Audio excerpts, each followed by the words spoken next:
It's an amazing day, guys, and you're welcome to the Betting Bliss with iLOTBet. It's been an amazing week of the UEFA Champions League, the Conference League, and of course, the Europa League as well. But today, we'll be dissecting everything on the show today with my two amazing analysts today, talking about Truth and Ladi David. Guys, how are you feeling today? Well, I don't feel so good this time around. I know I usually feel good, but then this time around, well, Arsenal lost in the Champions League, and that's affecting my mood till now. I want to believe that remontada that Madrid could not do, that Arsenal will do it.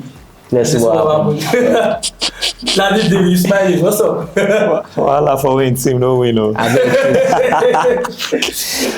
I feel good. I mean, Chelsea qualifying for the final. Yeah. You've not qualified yet. Don't give yourself hope. After 4 Your guy can actually do something. They can do something. I feel good. I feel good. Yes, my fellow finalists. I'm still going to the finals. I'm going to the finals. Forget about it.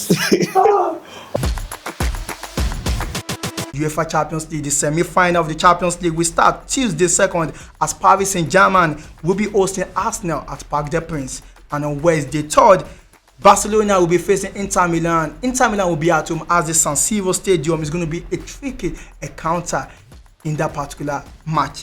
Guys, it's a big one. The UEFA Champions League, the Europa League, the Conference League, the Champions League too as well. Everything's exciting. But we want to talk about the Champions League right now. What do you think? Arsenal will be facing, Paris Saint-Germain, a very, very good team. Midfield control, Vitinha, João Neves. These guys are the guys of the moment. Yeah. And you guys will be facing them at Parc des Princes. We saw what they did against Liverpool. They dominated.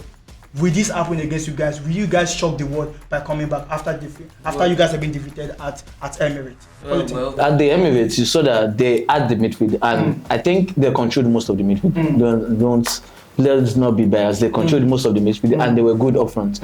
Like, they pressured Arsenal. In the first 20 minutes of the game, Arsenal was nowhere to be seen. Right? But then I feel like maybe because Partey is not in that midfield, I feel we missed Partey in that midfield because it was so obvious that we did not have somebody that can play that blocking four. To stop the Vitinha balls, to stop the Fabian Ruiz balls. But then we'll see what happens in the second leg. I really believe that Arsenal will do a comeback and most likely go into the finals. Final. Ladi David. I want to ask a very honest question. Everybody seems to be like, we are missing Thomas Partey, right? If Thomas Partey is back, of course, he will be back against Paris Saint-Germain. Do you understand? Do you think that's an advantage for Arsenal to defeat PSG at the stadium? Obviously, it's an advantage for the Arsenal team. I mean, it really showed the first match that Partey was not around. It really showed. There's no Partey, and there was no Partey unfortunately for the Arsenal and team, the Rice could not show up. There was no Partey, and Rice could not show up. I mean, who comes to a Nigerian party without jollof rice? So you feel that with the with the presence of Thomas Partey in the second leg, something can come up for Arsenal. Yeah. Something can come up for Arsenal. It's going to be a tough one. I won't lie. I see Arsenal taking the lead in the first half, and I mean, I've always rooted for Arsenal to at least win an European trophy. So I'm rooting for them. So I feel if the boys are focused and avoid silly mistakes, they should come up with something. So let's go straight to Barcelona versus Inter. The first match was very, very, very, very exciting. Very interesting match. Very exciting match. 2-0 up already. And everybody believed that Inter are getting away with it. And all of a sudden, Yami Yama, the man of the moment, 70 years old, he came on board and in the game and he scored, making it 2-1. Before we know, another goal came in, making it 2-2. And all of a sudden, Inter, don't face just where that villain are like, I'm going to score, I'm going to, 3-2. And before we know it, another long shot from Rafinha, 3-3. Even though it's an own goal, but that was a very good strike. 3-3 and a very interesting encounter. But this is the moment, the San Siro Stadium. We can see that Inter Milan came with a game plan. We can't play with you guys. We know you guys can dominate. You guys have a good possession of the ball. But let's just be very tricky. Let's launch the ball. Let's chase it through around there. No long talks. What do you guys think? the 3-day encounter in San Siro. Let's start with Truth. What do you think will happen? Do you see Inter edging or shocking Barcelona? At the beginning of like the both of them qualifying to the semi-finals, I already thought, well, Barcelona will qualify to the final. Okay. And then I knew Inter will play well, but then Barcelona was like, they are so good at this moment. So I thought they would easily win their first leg and then go to San Siro to maybe draw or something. But having drawn at their home, at the Camp Nou, makes it a lot more trickier. Because now Inter will be playing to like just even score a goal and hold back. Of course. Because they know, but they've seen that Barca can do a comeback. They can actually play forward well. So I believe there would be a little bit of change in approach.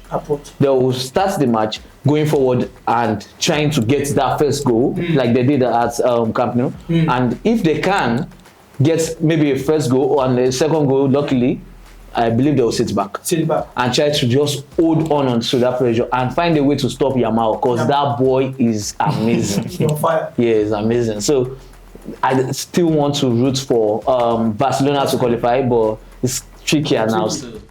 Do you think there will be a lot of goals like we see in the first leg, or it's going to be a different game? It's going to be a different game. I think probably it's going to end with a 2-0 or a 1-0, because it's just going to matter who scores first and who can actually hold the defense line. Because, and I believe, or it's not even about belief, it's fact that Inter has the best defense at the moment. So if Inter can just get that one goal, that one goal can stand out and hold that defense line enough. You know, talking about defense, for cutting you short, talking about defense, we realize that, like you said, Inter has the best defense right now. And then we go stay in Europe, right? But there's something Barcelona did in that game. They realized that if we can't break the defense, let us shoot from the long range shot. Bafian did the same, Jama did the same. You know, it actually worked for them. Do you think, you know, the idea of, you know, using the pass formation they used in the first leg will it help them in the second leg, because the long range, you know, passes, long range passes, will it help them, you know, in defeating Barcelona? The long range will help them, of course, because they have the power houses at the front. So that can hold the ball well. Martinez is so good controlling the ball and like maneuvering our pass defenders. And Barcelona don't have the best of defense as well, but they are good enough. So that long ball will still help them out. To counter Barcelona's shots from outside, I believe now they will just want to play their defensive midfielder, probably Bacola. I said Bacola. I understand. The PSG still. The PSG still affecting me. I understand. Well, so they will try to like bring in the defensive midfielder that can stop those long shots from the outside. Barella, right? So that's going to be the new stuff that they are trying to like try out in the new league, and they have to like just find a way to not concede to Barcelona. Because if they do, especially if they let Yamal beat, it's going it's going to make something work out. Larry David, I want you to chip in this. You're spoken well, right? So this guy was not in the game, Lautaro Martinez, right, in the first one. Do you think the coach should feel like, I want to use another person instead of, because in the first leg, Lautaro Martinez was just absent. So it's only 200 that we're seeing trying to chase the ball and all that. Do you think maybe someone like Anatovic should step up, of Taremi actually should actually start ahead of Lautaro Martinez, looking at what he played in the first match? What do you think, Larry David? I believe for a coach, before he picks a player, he must have seen this readiness in such player. So at the moment, I don't think Lautaro starting would make any difference.